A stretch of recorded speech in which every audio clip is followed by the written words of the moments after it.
Hi, my name is Angela Fagg with Messengers of Truth. Today is March 31st, 2026 at approximately in between 8:35 and 8:40 a.m. Eastern Standard Time, coming to you live from my backyard in Cape Coral, Florida. All my chickens are around me. I haven't done this for about a week. You see, I cut myself. Well, I didn't do it. I went and had my hair done. Look, you want to be on camera?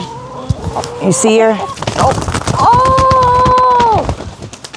She's down there poking my legs, and she won't leave me alone. That's one of the chickens that showed up to my house. Her name is Red. Okay, we got sound. I'm just checking everything. Now they'll leave me alone. They won't keep poking my legs. Maybe not. Here comes the hockey. Anyways, so I haven't been at this for, a little over a week, since the 19th of March. So it's probably 2 weeks. I've gone some places. I've done some things.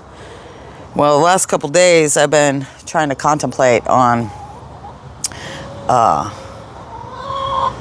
I was going to go about things. But then you can never really keep thinking about how you're going to say things, because you never know what you're really going to say or what's going to happen, especially when you have, everything that goes on around me constantly, like chickens messing with me. I'm talking about on the videos.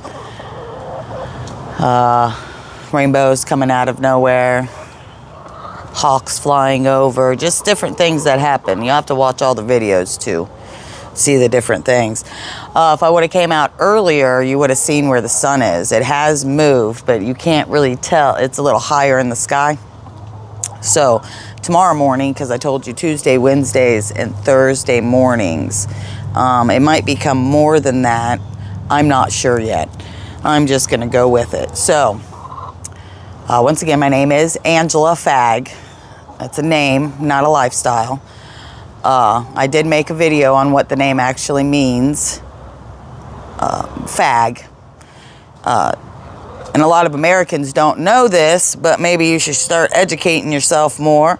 But in other countries, my last name is not derogatory or offensive. Means a bundle of sticks, fish loaves, fisherman. It depends on which continent you go to, where, you got to look it up. Go back and watch the video. It says my last name. Anyways, so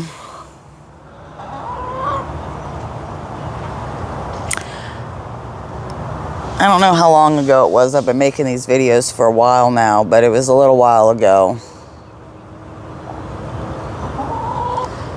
And I was having questions about a certain pastor, because I've never seen anybody like that before. And not because he looked funny or anything like that, because I just had never seen anybody talk that was a preacher or a priest or whatever, talk about the supernatural stuff of God. Bangs didn't come out right this morning. Anyways, the supernatural stuff of God. Most people in the church, I've always heard, not say good things about it. They call you names and other things. So I originally made it there from the Reawaken America conference. I almost didn't go to that. I was quite nervous. Even though I had paid for tickets, I almost didn't go, because I just felt like a lot of pressure came on me all of a sudden. Like, I don't know how to explain it. It kind of scared me, and I was like, I'm not going to let nobody scare me. I'm gonna keep going, I didn't let, people scare me when I was living on the streets or I was doing whatever. Okay, so why am I going to let my thoughts start to scare me? So I went, and it was a good time and everything. But one of the days at the end, it was the day that I met General Flynn, and I met that guy from the Frog News Network. I didn't know who he was, but I was trying to talk to Michael and Dell, and I was standing in the wrong area because I didn't follow the directions all the way. But at the end there, this preacher comes on. I'd never seen him before. He had this real bright shirt on. And I'm like, what is this? This guy's got a mighty bright shirt on up there. And I could barely hear him because I was, in the back. And this is all outside. If you went to that conference, then you know what I'm talking about. So this is all outside, and he actually stopped me in my tracks. Now I know it was God, but I was watching him, and I'm like, what is this guy saying? And he starts doing this altar call. So I decide, I looked at my husband and the other girl that we had met there, and I said, look, I'm going to go up there. I feel like I need to go up there. And when I say I feel, it's not as in my feelings, like the new definitions they give you. I could feel it in my body, in my soul, in my spirit to go up there. So I walked up to the altar call, and I've had Jesus in my life forever, but I went up to the altar call because that's what I was supposed to do. And he's talking, and this man looks right at me, okay? I tried to deny it. He looks right at me, and he says, we've been waiting for you. And I'm like, oh no, because this is the second time someone has said something to me that day, in particularly, another preacher earlier that day, because I was guided to go and talk to him and his wife. So anyways, I'm like, okay, so then they were all done. They did all that. We were walking away, and my husband says, he goes, did you see that man? He was talking directly to you. I said, no, he's talking to the guy next to me. That's what he was doing. He's talking to the guy next to me. I said, you didn't see it? You didn't see he was talking to the guy next to me? And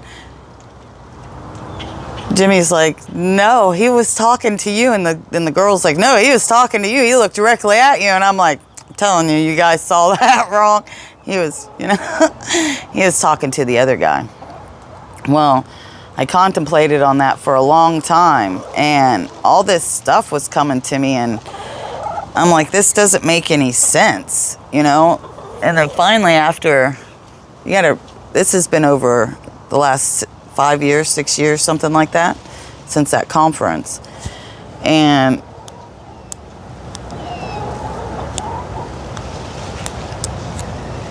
I was being messed with, like, I don't know how to explain it. But anyways, so I was like, something inside of me kept telling me, you can't go there, you can't go there. So I would go there anyways, because that's how I roll. So I used to love Christmas, like a whole bunch. I loved Christmas. I like the trees. I like all the lights. I just love all the lights, okay? I think lights should be up all year round, but that's just me.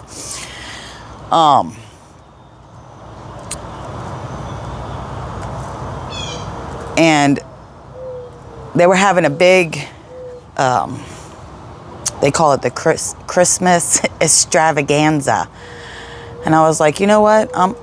We should go to this. I want to go, and because I like this stuff, that it was most of the time when we would go to church when I was little was, during Christmas time, Easter time, because I also did Passover because my grandparents were Jewish. So I'm like, we're going to go. Something's telling me that we need to go. And then, of course, on the way there, I'm like, I don't know if we should do this, and I started getting all these feelings and in these things inside of me that were like, people are out to get you. You shouldn't be around people. They can't see you, and like all this other stuff. And I'm like, what is this about, dude? I'm going to keep going. So I went, and I was guided again to ask God for forgiveness in there, and I could feel this energy there that I felt before, but this was different, and it felt good. as in like it was comforting. And I was praying to God and everything, and he told me that, you gotta do the altar call again. And I was like, well, how many times I gotta do this? That's exactly what I said to him. I said, how many times I gotta do this? So I did it, but when he was talking about it, and he, tells you to raise your hand and everything, and I was praying to God, I could feel, and I'll get confirmation from other people because I have a feeling they saw it. I'm not for sure, but I could feel like this beam of light was just like coming down on me. I could feel it everywhere. So I was like, oh, well, here we go again. I don't know what the reaction is going to be from other people, because I've gotten all kinds of reactions my whole life. So I go up there again, and the preacher, he's weeping. You know what I'm saying? Like, and I knew what it was for. So I listened, I did the altar call, I went through and I talked to the lady back there. They give you a free book and everything, and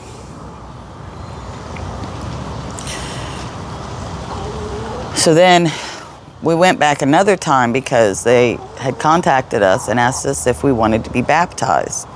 And I did. And we went there because I was going to get baptized, and they were having the service outside, and it was still a little chilly in the morning, but not cold, that little chill in the air. So they had all the heaters out, and I was sitting there for the service, and I was listening like I really wanted to get baptized. And all of a sudden I couldn't breathe anymore. I was having an asthma attack, and I was like, oh, it must be this heater. And so I got up, and I figured if I just stood out, in the fresh air, it would get better, but it didn't. So I left, and I didn't get baptized. And then after that, I started getting,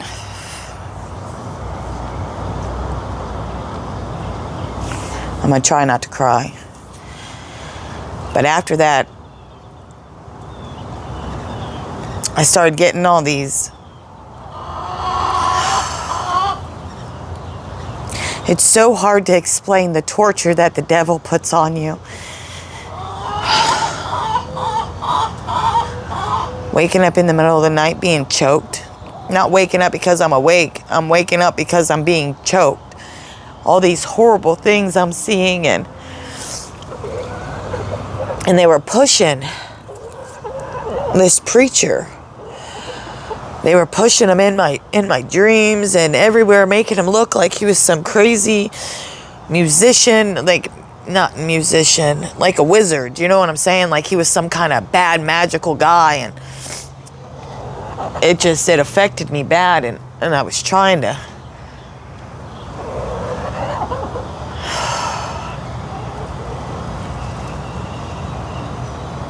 figure it out, because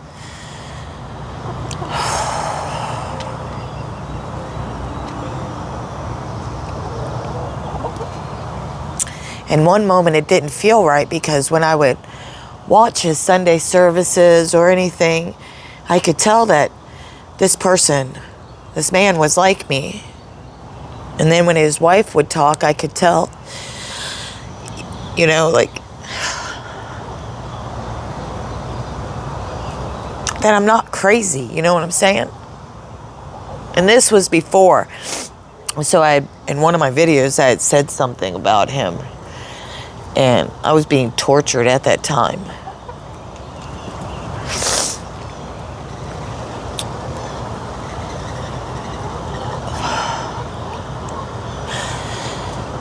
But I decided that I would never give up on anything, no matter what. Because that's what we have to do. We have to not give up. So I would watch periodically.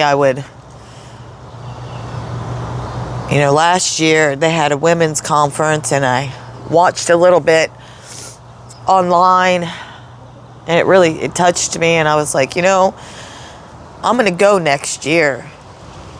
Because I tried to go down to healing school down there. I tried to go to other conferences, and it just wouldn't happen. And I'm like, how am I supposed to be even go there after what I said?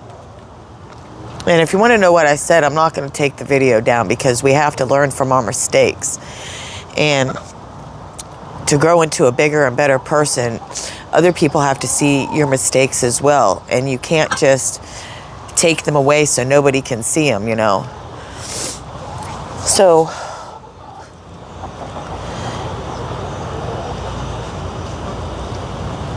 I was able this time, and they had this conference. And I was still kind of up in the air a little bit, But this time, and this was the first evening, the first session, and I was standing in line, and the preacher, he didn't talk to me. He was talking to somebody else, but he was close enough for me to be around him. And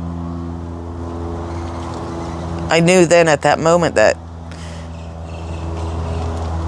maybe I should have listened to my mom more and just slow down. Because sometimes I go too fast, or I'm frightened about something. I'm not trying to beat around the bush. I just want to make sure that I get everything, said, because I hope that these people see this, because I'm going to also do it in person, but I want to apologize. See, for me, there's a difference in between apologizing and just telling somebody that you're sorry, because apology comes from the heart, because you truly mean it. You can't tell somebody that you're sorry and you don't mean it. That's how I was raised. That's how my mama,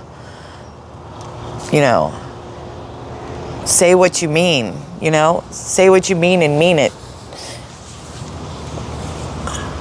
So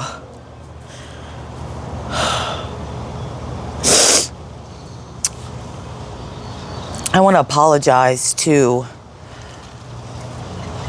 Rodney Howard Brown at the River Church, Tampa Bay. And also apologizing to him, I want to apologize to his wife at the same time, because when people say offensive things to your husband, it also affects you. So I apologize. And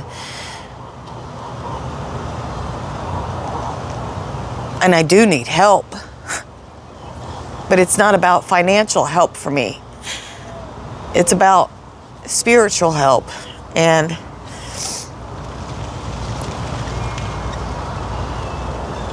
you guys had this they had this conference.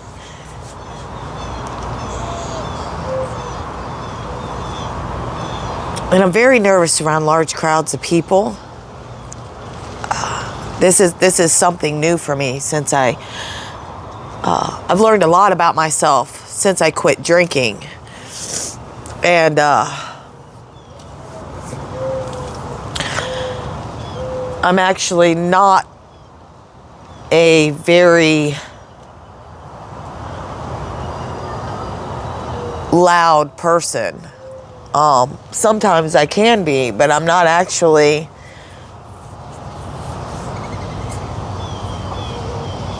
the person I used to be.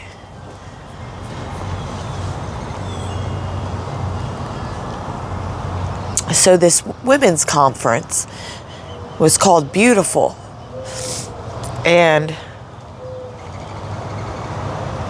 it was beautiful. When you walked up, instead of red carpet, it was pink carpet because of women. They say it was a mistake, but I'm saying everything looks so beautiful together. It was meant to show that women are important, which they are. Son of a bitch.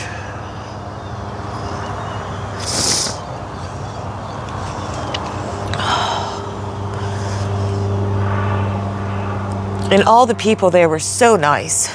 They were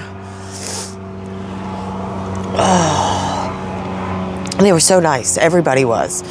To help you use the machine after you got your badge, to check in.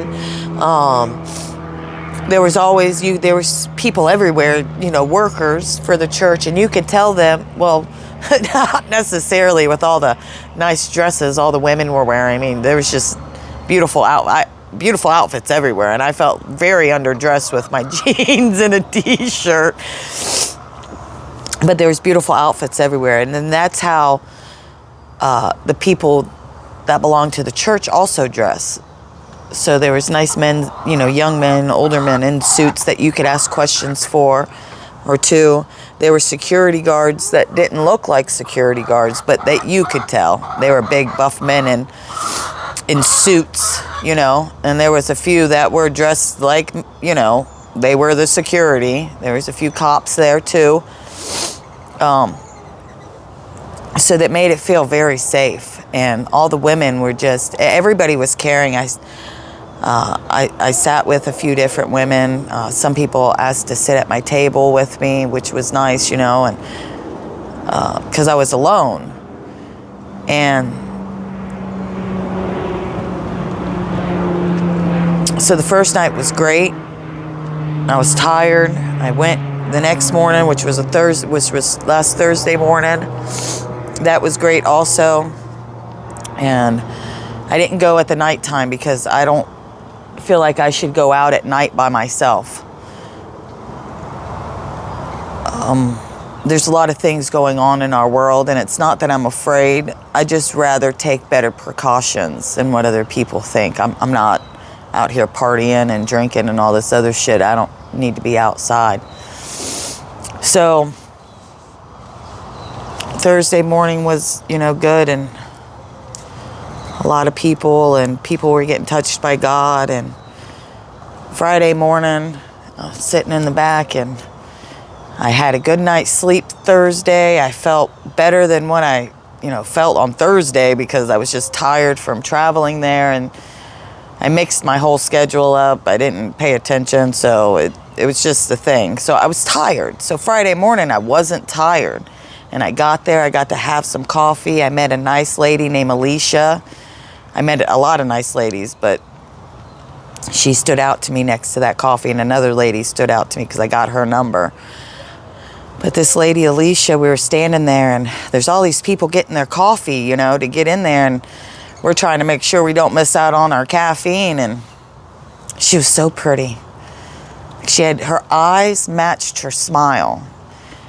And the reason why I remembered her name so easily is because her name was Alicia and my name's Angela, and we were the two A's, double A. And I met another lady named Brianna, and I sat with her and her mother and aunt on the first night. So Friday morning, you get your coffee. I had a apple fritter because they had some there. It was delicious. I had some other food too, but I'll tell you about that. So anyways, Friday morning, because this is the most important part, and I'm going to be doing another video tonight in the studio so I can put the links up because I don't know how to do it from my phone. So Friday morning, everybody's in there singing, and I'm in the back, and I'm like, look, God, I don't even understand what I'm doing here. You know, I believe in you. I know what these people are doing are real. I can see it. I can feel it. But I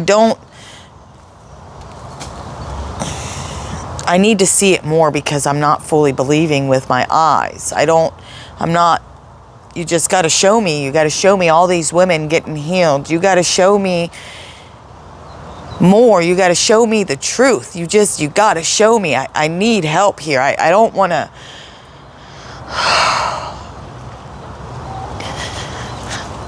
I don't want to be alone anymore, but I don't want to talk to people that don't understand.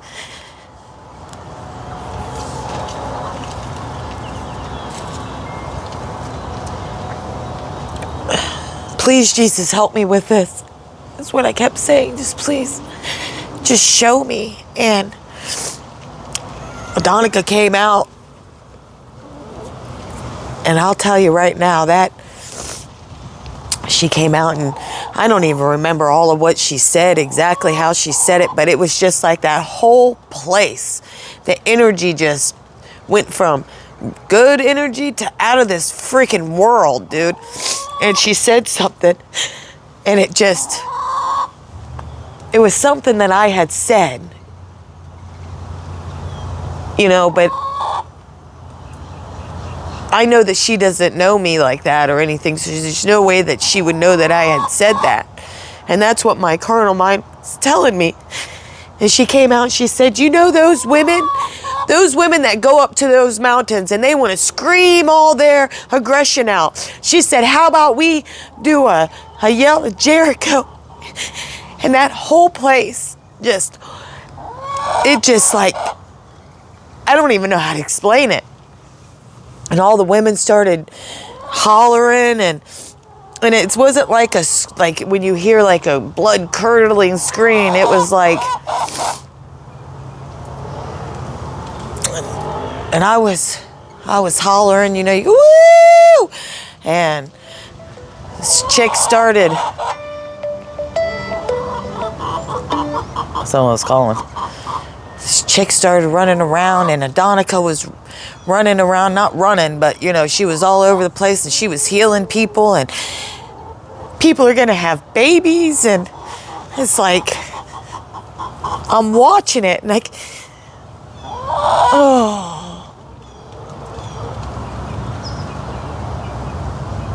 and you can't fake that, dude. And I'm not a sissy. I'm just being real right now, and I can't stop this.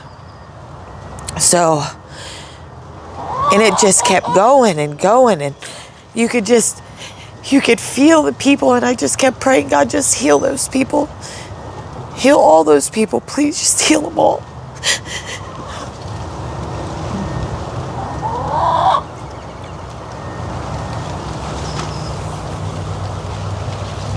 Oh.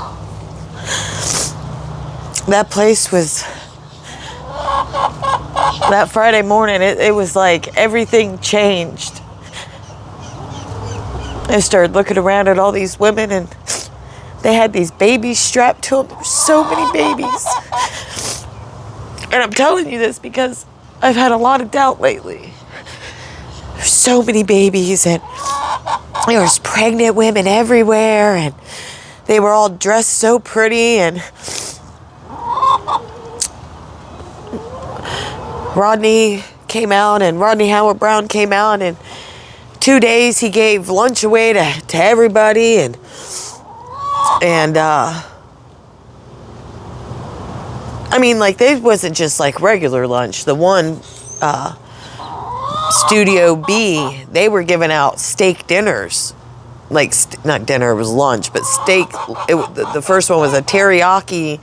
No, got that backwards. It was some kind of steak with some other stuff in a dessert, and then the next day it was teriyaki salmon. So it wasn't cheap. Or you could go over to the Garden of Eden and you could get a salad or whatever else they had there. They had different things. Or you could get a cheeseburger and some French fries, and they had soda in bottles. It's better to have a soda in a bottle. And if you're gonna have it, they had just all kinds of stuff. There was just, they had a coffee shop, they had a smoothie, they also had food trucks out in the one area. It was just wild, and these two ladies, they did the raffles. And just if you just watch those sections, it's the best, because they're up there on stage dancing, and the lady can rhyme, so she's rhyming the numbers with different things, and they gave away all kinds of things. And to men, they would be like, oh, I really wouldn't want that. But to women, it's different, because men and women are different. They gave spa treatments, they gave house cleaning, they gave skincare treatment, they gave perfume away, they gave books away, they gave what are those things called? The infusers, you know, the things that you put in your house, you plug it in, you drop some essential oil in it with some water, and then it fucking puts smelly good stuff on the air. They gave those away with good essential oils in them. They gave a car away to a lady. They did a raffle for that. They were just giving everything away. I mean, they gave a lot away. They just kept giving stuff to, like, I don't think anybody planned for them to feed us lunch those 2 days either. As in, like, all the women planned, like, there's a lot of those women have been there before. So they knew that there was going to be food trucks. They knew that they had their own restaurant. They knew that they had all these things. So they planned to have the money to eat their lunch. So it was a surprise. So everybody there got a gift. And then when you walked in, you got a little gift bag, and it had a bookmark in it, which I really appreciate because I read a lot. I have, like, I don't know how many books right now that I'm reading. Stickers, which I love stickers, and a magnet to put on your refrigerator. It was just, they were just very giving to people. And they give scholarships away, which I already knew about that, but that,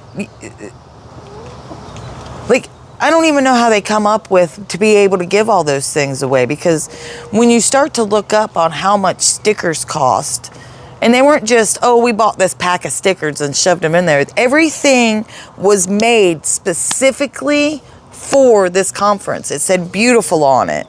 Okay, there was beautiful stickers. There was there was beautiful magnets. Everything had the beautiful logo on it. And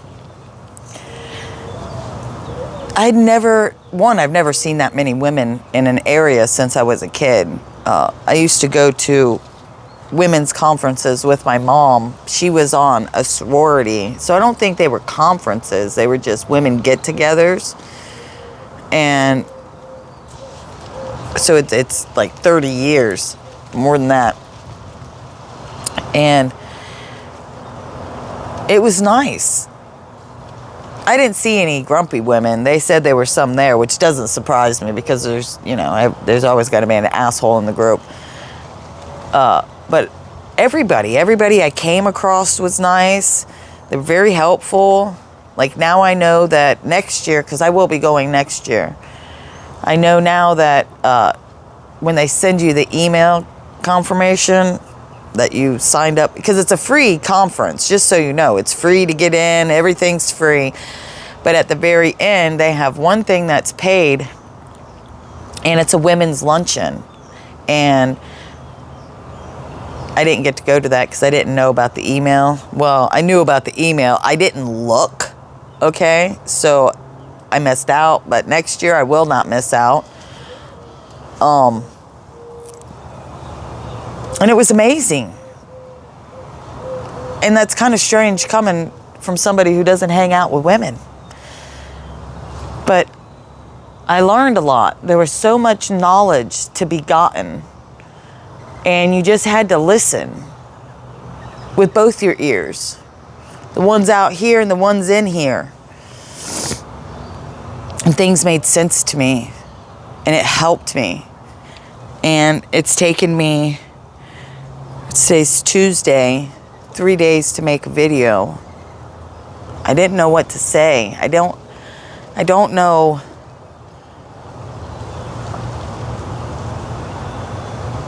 Sometimes I don't know how to be because I'm not the same person.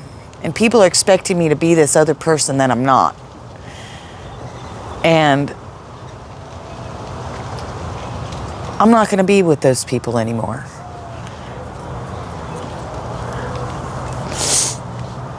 I'm no longer going to try to contact people from my past, and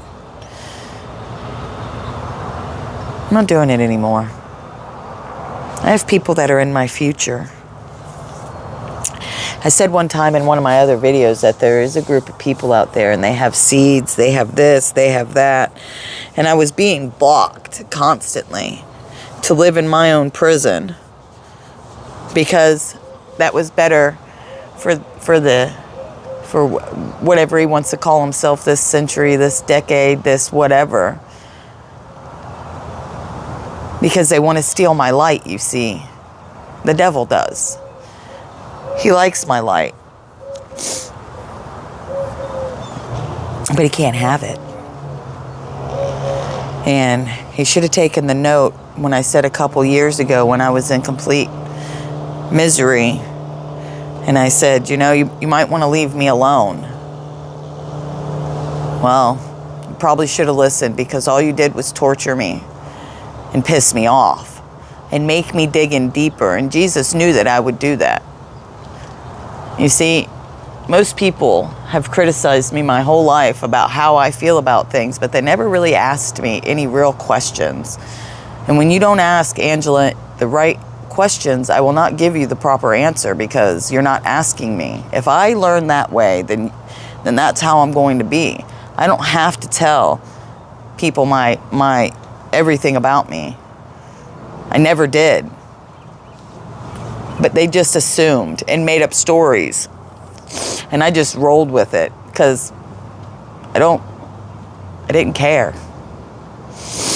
I care though. I care more now than anything. And my story will be much bigger. And I will do what I'm supposed to do. And there are people out there that are like me. You can no longer tell me that I'm alone because I'm not.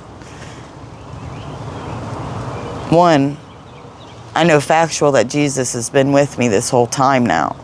I know it. Because there's no way that I could have got out of the situations that I was in.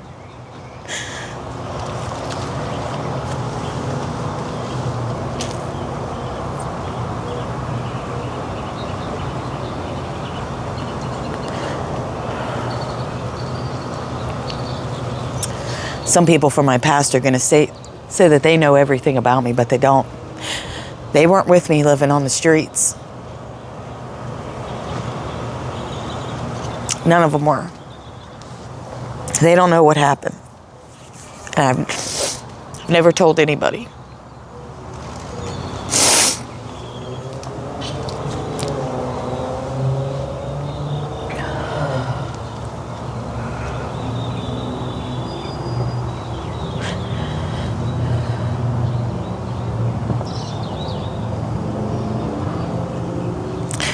I'm going to allow the change to take place. And I'm not going to fight so hard anymore. And I'm going to read as many books as I can. And I'm going to learn as much knowledge as I can. And I'm going to soak it all in, every last bit of it. And I'm going to beg God to give me the power into my hands. And I'm going to ask him, please, God, give me that knowledge. Please, God, give me the power back into my hands. And when I'm done, I'm going to heal those people.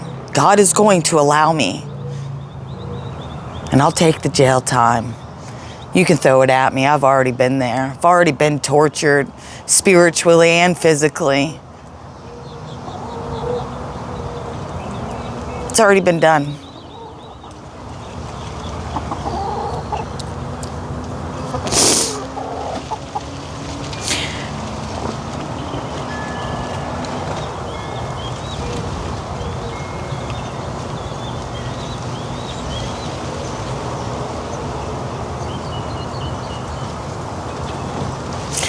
I don't know what else to say at this present moment.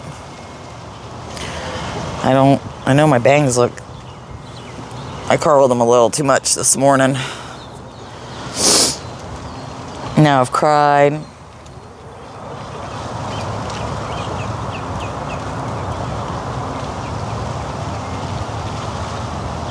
I could say all kinds of things about what's going on in the world, but I already did. I already said it. Go back and watch one of the videos. I've said it enough.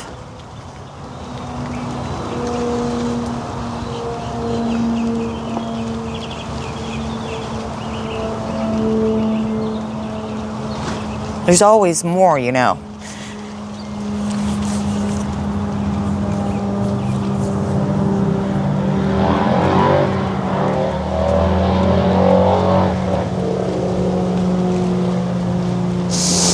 There's people out there, because I can feel you.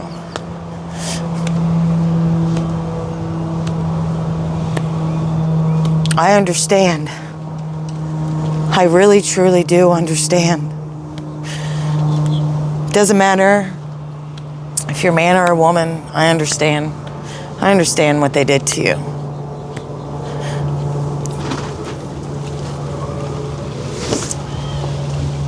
But it's okay. You see, it'll be okay. You gotta just say it the way I say it. You just gotta punch him in the cooter, dude. That's the devil. That's the guy that's in there and he says, they're not going to believe you. You're a horrible person. It's always your fault.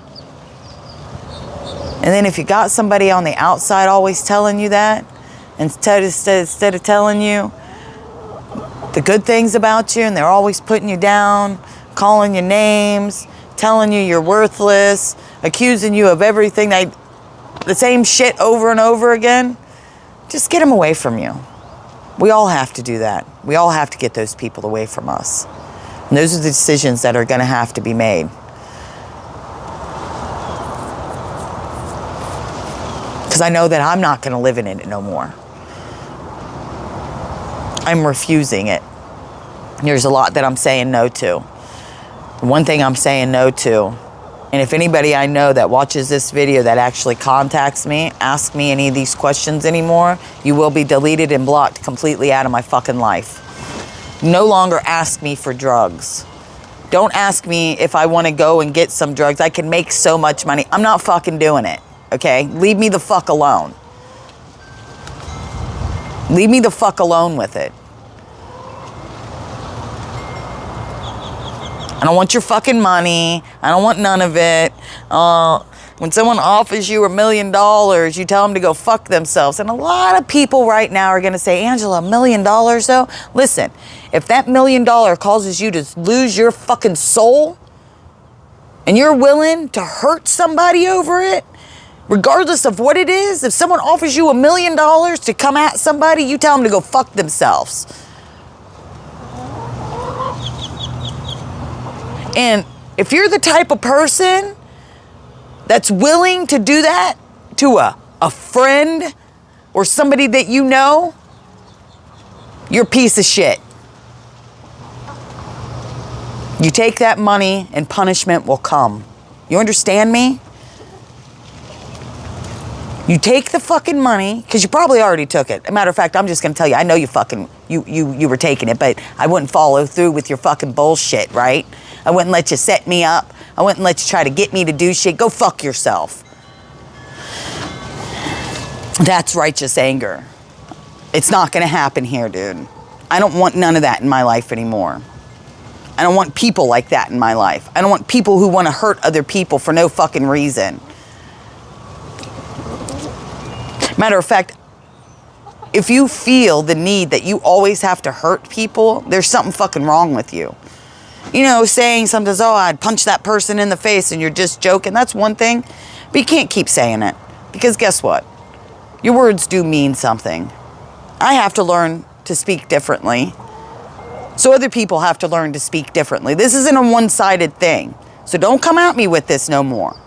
And if we were friends back in the past and you want me to forgive you, you are forgiven. Don't fucking contact me. I want to make sure that I'm real clear on this. Listen to me. I forgive you. Now turn around and walk the other way. I have no time for you. I have no business with you. When I was down and you did not want to help me, when I was in jail, when I was suffering and I called and I asked for help and you didn't want to help me, take that sign. I will not help you.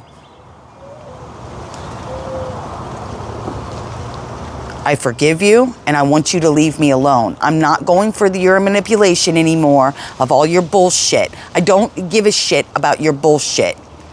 Okay? I gave a shit about it too many years. I put myself out there. I allowed you in my house. I fed you. I watered you. And you shitted on me several different times. Leave me alone. I don't care anymore. You're not my friend. You were never my friend. All you did was use me. You used me emotionally and you used me financially, and I'm not going to put up with it anymore. You want to do witchcraft? Go and do your witchcraft. But don't ask me for help because you're being stupid. That's on you. You're no longer going to put your shit on me anymore. It's been way too many years I've allowed everybody else to put their shit on me. I have no children. I have my responsibilities. Your choices are your choices. Stop making your choices my choices, because they weren't. There's many situations that would have went totally different if people would have listened to me, but nobody listens to me. Nobody wants to take responsibility for their shit, but they want me to take responsibility for their shit. I don't know how this turned into this, because I just got this feeling inside of me and I'm just like not going to take it anymore, dude. From nobody. You don't call me on a regular basis. I'm not your friend. A friend doesn't treat a friend this way. I'm going to have friends that aren't going to treat me like this. As a fair weather person, that you can just call me when you have problems or when something's wrong or when you're homeless or you're about to be homeless. It's not my problem. You didn't help me when I was homeless. You didn't come see me when I was in jail. I do not know you any longer. That's to those people. Now to the other people, let's be friends. Don't try to shit on me. I'm not going to put up with it. Because there's a lot of people out there that just want to use you and hurt you. And then there's other people out there that aren't trying to use you, that aren't trying to hurt you, and you tend not to want to help them because of the other people that you already helped. Well, that's not going to happen. I'm going to help new people. I'm not going backwards no more. I'm going forwards. That rearview mirror is there for a reason. I ain't using it. I'm going to take it down so I can't see back there no longer.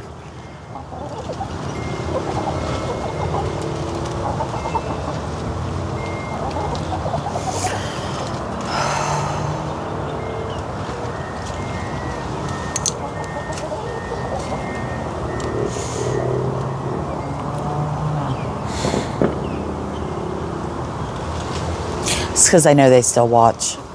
That's for the other people who don't understand and why I'm saying it like that. These people still watch me. They watch my videos. They stalk my page.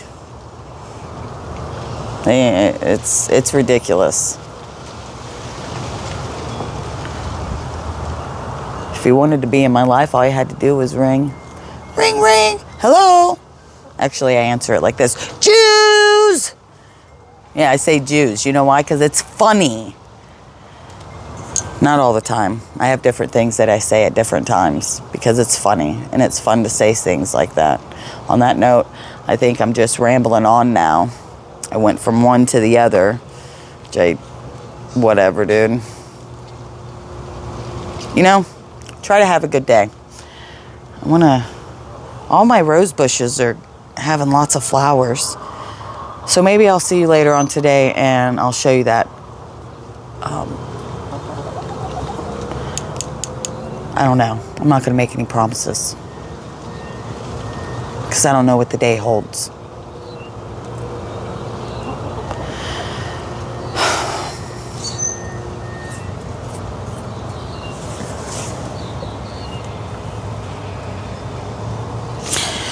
Listen. Seriously. You are beautiful. You are handsome. You are smart. You are intelligent. You are kind to people.